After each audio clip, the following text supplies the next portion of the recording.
Hey, welcome, all my right thinkers. Thanks for tuning in and check out your boy, P-Funk, thinking right out here in my lab. I'm in the book. I'm about to do some ancient Egyptian Proverbs. I got a bunch of them, so I'm going to walk through them, particularly in Menictus, and I'm going to break them down for you as we go through. How about that? They're old sayings. We call them old sayings. We know them as Proverbs. Let's go. Rightism. 25 rules to live by. Storytelling. Story with a message. There's a message in the story for life. I give you life lessons. You tune in to receive them. I appreciate you. We got a good thing going. Let's do what we do. Right thinking mission. And I'm on it. Swollen eye and all. Yeah, I woke up in the morning a little puffy. So put the glasses on and do what I got to do for you. Let's rock. All right. Right thinking mission is to inspire. It's going to be enlighten, inspire, educate, and motivate you, the individual, to a higher spiritual level of enlightenment. Right thinking way of life, your mental and spiritual discipline, practice daily, will help and guide you to obtain your goal of reaching spiritual enlightenment, aka know thyself. My mission, that all right thinkers know thyself. If you're a right thinker, your goal is to know thyself. See where we're going with this? Let's get there together. So I asked the question, do you know you? You women I'm through. That's what I do. It's rhetorical, but if you don't have to answer for yourself, tune in. I got you. A person who knows not and knows not that they know not is foolish. Disregard them. A person who knows not and knows that they know not is simple. You can teach them. That's why I do what I do for you. I appreciate you too. Stay tuned. I got more for you. A person who knows not and believe and think that they know is dangerous. Avoid them. I do. A person who knows and knows not that they know is wise. Follow them. All these persons reside in you. Right thinkers, know thyself and always to my yacht. Be true. We still in the, excuse me 1 second. Yeah, excuse me. Right thinkers, let's talk about more Egyptian proverbs, aka break down old sayings. See if I can give you some understanding of what our ancients thought about things that we see now in modern times. Watch the comparison. It's a good one. Let's go. Now we're going to start with suffering. The concept of suffering. On suffering. Suffering in search of truth gives true meaning to the truth. There's going to be some anguish. There's going to be some bumps and bruises along the way of truth. That road of truth, it ain't all going to be easy. So that's what they tell you. Prepare yourself. To suffer is a necessity entailed upon your nature. Or would you prefer that miracles or blessings should protect you from its lessons in life? We have adversities in life to learn lessons. That's what the suffering is all about. How you handle your adversities and how much you suffer depends on your ignorance and how you deal with situations in life. But lessons, or shall you be refrain from them? Repine, meaning you're exempt. No, everybody got to deal with it the same way. And because it happens unto you when low, it happens to all of us. So everybody think their situation is so different because it's theirs. Understand it, it's an individual situation, but everybody had to deal with their own. That's called individuality. Everybody goes through whatever they go through on their own. We can share in things that we share and understand together. Just like we can share love and good, we can share heartbreak and pity parties. Everybody got something they can share with you. Why? We all going through the same thing pretty much. How you deal with it is the difference. Come on now. Oh. You ain't the only one. Deal with it. That's the difference. And what's this? Suffering is that golden cross that everybody has to bear, upon which what? The rose of the soul unfolds. You got to go through it. Yeah, you got to get nailed to the cross, so to speak. Okay, your boy did it, so they stretched him what? Far and wide, as they say. All mythological, metaphorical concepts. Not really. But that's where we fall short with. I'm giving you esoteric teachings. Don't take none of this literal. Why? It's all symbolical. It's all to teach your lesson. It's all for you to learn and comprehend and manifest for yourself. That's what truth lies in, the individual who experience it for themselves. I can talk till I get blue in the face. Until you have your own experience, it means nothing. That's what life is all about. Now, speaking of life, humility.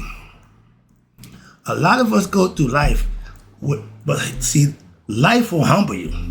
But if you're not humility, if you don't serve humility or deal with humility, it says here, humility is a greater virtue. That means giving up self to yourself for someone else. It's a greater virtue than defying death. That's how humility is so strong. And they say it triumphs over what? Vanity. Conceit. Those are negative qualities that humility can't survive. Okay, can't survive in that environment. Why? You have to conquer them what? In yourself first. In order to show humility, you have to conquer vanity and conceit within yourself. And some of us never do. So we never experience humility for the real. And when you cultivate in humility, that's the way to what? Control one's ego. See, right there. You have to be a giver. Okay? Ego's not a giver, it's the taker. Okay, understand that. So you got to get him in check. And because your body, your spirit, cannot dwell in the mind full of itself. The ego edge got out. So there's no room in the egoistic mind for God. Why? It's all about him. That's why. And if that's your personality, that's what he's trying to show you. Don't blame it on the devil. Don't give something. No, it's you. Take responsibility and better yourself. Call self-improvement. Try that on a daily basis and you will be a better person in the long run. Why? I'm trying to explain that to you. And if you do what's right, we got a law called cause and effect. Perfect segue. I can guarantee you, I know from experience, when I was doing bad things, negative things, making money, doing the wrong thing, all of that gave me fun, pleasure at the time. But there's a price that came with that. Okay? Understand that. When you doing what's right, I got 10 years on teaching my philosophy. I've had situations in life, yeah, but pretty much I've been good. My life has been fun. I'm enjoying my life, living the best life. Why? I practice something that works for me. That's why. And this is what I know about cause and effect right here. This is a life experience for me, right? The law of cause and effect. We call it karma. I've been giving lessons for longer. Karma is you're going to get what you deserve. Understand this again, please. Every action has an equal opposite reaction. Cause and effect. Cause you did this, this is going to happen. Watch, pay attention. When you do good things, when you do the right thing, you do virtuous, good stuff, self, all the stuff that we talk about, when you do those things, when you do them, you will get an effect. We call it blessings, some people call it miracles, but you will be rewarded for that action. That's what it's all about. Now, in the same token, that same action that you did that was good, that you're going to be benefited for and rewarded for, blessed for, that same action, if it's done in deceit, hidden agenda, in not good line, good intentions, you will get what you deserve after you perform that action. You made the transition, yeah, you got over, yeah, you feeling good about yourself. But you just finagled or manifested or manipulated somebody to get what you wanted. And if it's the back of my day, it was drugs. I had the drugs, you had the money. My thing was get that money. So whatever you want, I got you. But in life, those deals come with a price.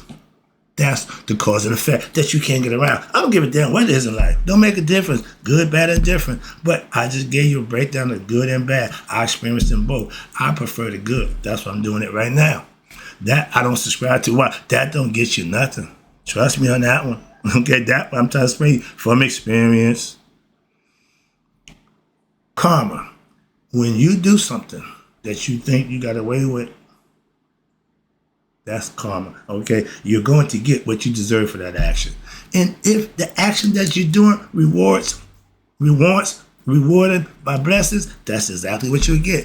If the action that you perform don't require a reward, who is karma? Simple as that. That's God's law, not man's. Now, I don't say that. That's what the law said. Watch this. Everything we do is sowing. The action is sowing. And all our experiences are what? The reaping, what we sow. the benefits or the harvest, they call it, be it good or bad. Simple as that. Every cause, again, has its effect. Every effect has its cause. That's common sense. Everything happens according to law, not what we think, not what you feel. Luck and chance is just a name that they give for a law that's unrecognized. There are many planes of crustaceans, again, but nothing escapes the law. You do this, that's going to happen. You can't escape it. You're born, you're going to die. Again, these are things that we don't set in place. We just got to live with the guideline. If you're going to participate in a sport, you're going to participate in a cult following, a religion, you have to understand what the rules and abide by them. Simple as that. You can't change them. You ain't got to like them. But you have to abide by them if you're going to participate. That's the name of the game. That's the price to play for life. Simple. That's what cause and effect is for us. RE, your action. You did something, you're going to get something behind it. What is this? Oh, think not. Bold man. Why? Because thy punishment, what's this? We mean karma, is delayed. Because you don't get the karma for your action right then, because you get the payoff or the benefit, be it your pleasures or the flesh, you get to get over and get that girl and talking to whatever you do. So you had your fun. Yeah, you think you did some slick, right? This is telling you, your karma going to be delayed. But don't think that the arm of God has weakened because you got away with something slick. Neither flatter yourself with what? Hopes that what? The Supreme maybe winked or didn't see what you was doing. The eye never closes. Its eye pierces the secrets of every heart. God knows your heart. Why? That's his dwelling place. That's left if you want to fool around. And remember, all they are or have forever.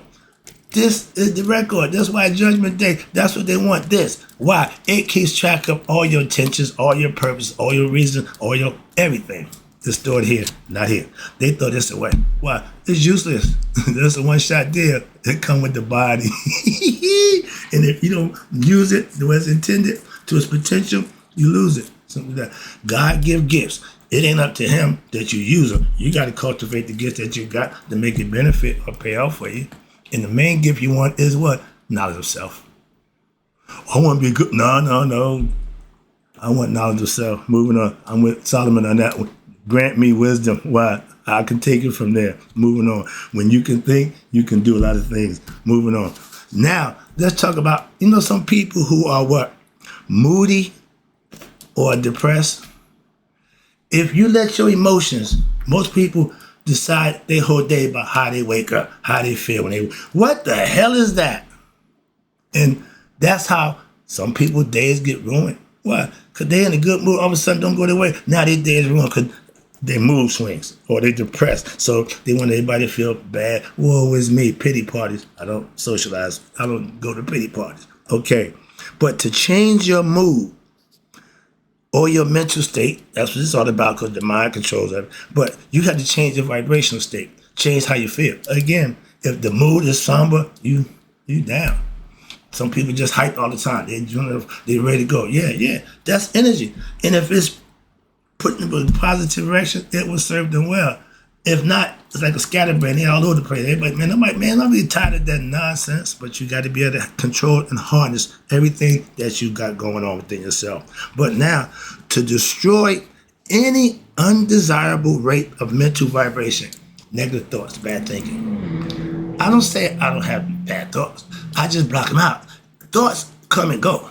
Okay? But it's the one that you act on. You can think what you want. But when you act on it, now you're committing to that thought. That's the difference. When you control them, okay. I ain't got time for that nonsense. And when you get better at that, that's self-mastery, okay? And when you can concentrate, meditate on what? The opposite vibration to the one that's suppressed. If I'm feeling bad, I got to think good, think positive. I've never come here disappointed, never come here with a bad attitude. I don't bring that energy. That's a whole different vibe. I don't vibe like that. And those kind of people I don't be around. You ever going somewhere where you just, y'all just didn't know? That's because y'all ain't vibing on the same frequency.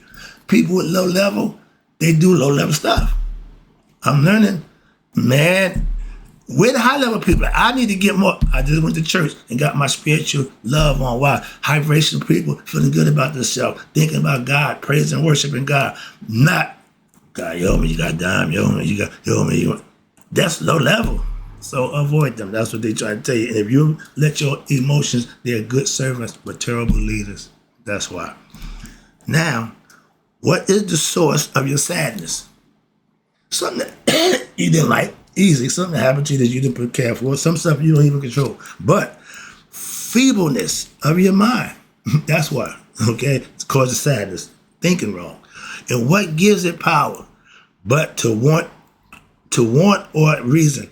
You want to be upset because your girl didn't go out with you. Your girl broke it up, whatever, however. So you want to be sad. You got a reason to be sad. You want everybody else to realize I'm sad. Rouse yourself. Pick yourself up. To what? To the combat. And now it quits the field before you strike.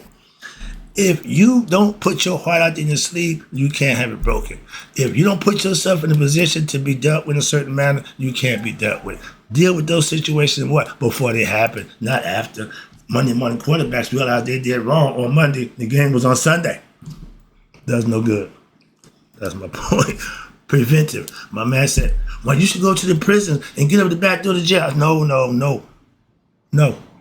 I'm going to the front door and try to avoid y'all from going in there. How about that? So moving on. I've been there. I know it's in there. I know it's coming out. I'm here for you, but I'm here to try to keep from going in. That's my motto. All right. We doing good. All right. Now, one of my favorites. This is a saying that I live by. Right thinking leads to what? Right action.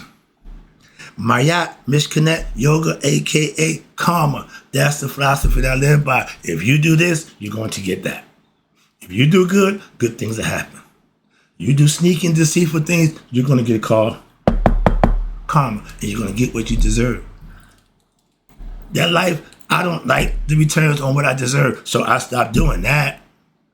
I serve a higher self. I love my returns on that. I will continue to do that. That's what I'm here doing. I do for you right now. That's where that comes from. I said, I live this philosophy. This is one of my favorites. Be industrious. Let thine eyes be open, lest thou become a beggar. If you don't have your third eye open, you're going to be begging. You're going to be in need. You're going to not be independent. You're going to not know who you are. And people will use you, manipulate you. See where I'm going with this? That's why our ancients left know thyself as a creed. We need to know who we are. A lot of us don't. We are beggars spiritually. For the man that is idle, that's the devil's workshop, cometh not to honor. If you ain't thinking about doing something, you ain't got your mind focused on doing something, you're doing nothing, and that's the devil's domain, okay? Now you get what? Desperate. So now pretty much, you pretty much do anything to survive. If the mind is on a divine and in divine speech, you are used as meant. If your mind and divine speech are used as meant, the knowledge that you acquire, the thing that you say, when it's done right, you will not differ from the immortals in any way. An enlightened being knows that what? He's immortal. He knows that him and God are one. And he knows that when the physical life that he living right here today is over, he's not worried about that. Why? Because he's going where he needs to be for eternity. That's immortality with self-knowledge and knowledge of who you are. Knowing thyself, knowing you and God are one, that takes you to what? Immortality. Why? Because once the spirit goes back, that's it forever. But you're conscious for who you are for the rest of your life. This flies pissing me off. All right, excuse me. The way to gain a good reputation, I tell you, if what they say don't match what they do, they are lying. When what they say match what they do, they are good reputation. Why? They're people of their words. Man or woman, don't make a difference to me. But when your actions match with your words, I got respect for you. And that's how reputation is built. And it is to endeavor to be what you desire to appear. If you want people to see you that way, be that way.